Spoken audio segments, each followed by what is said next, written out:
welcome back. I'm Suzanne Lawrence, and I'm here with my co-host, Simon Rose. Simon, what are we going to be talking about today? Well, Suzanne, this episode's all about the law of relativity, how everything only has a meaning in relation to something else. For writers, this law is powerful because it reminds us that our success is relative.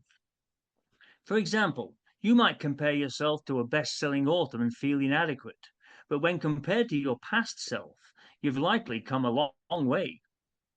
The law of relativity teaches us to shift perspective. Instead of asking, how far do I have to go? Ask, how far have I come? Exactly, and this shift in perception changes your vibration. Gratitude for progress invites more progress. Frustration over not being there yet keeps you stuck. So here's some examples.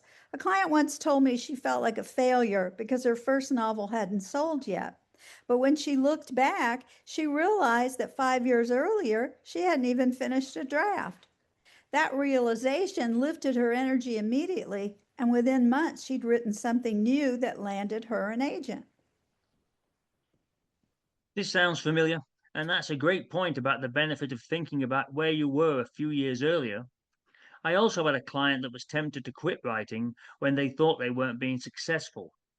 However, I persuaded them to compare their current project to what they'd been working on when we'd first met, and it made all the difference.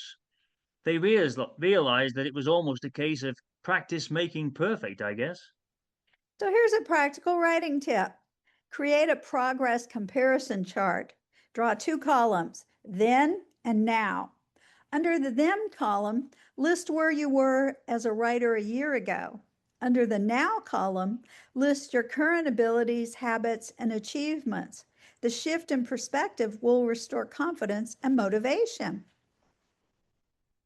I like this idea. It's especially useful for those writers that are thinking of giving up. If they've continued to write, no matter whether or not their work's yet been noticed, they'll most likely be pleasantly surprised at how their writing's improved.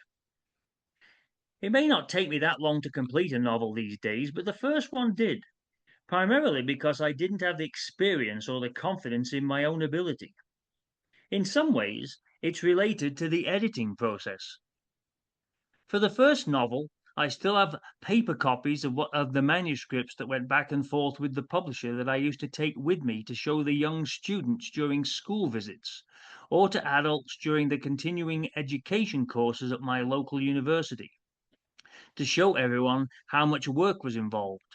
The fact that there's now less editing shows that I've improved, I guess.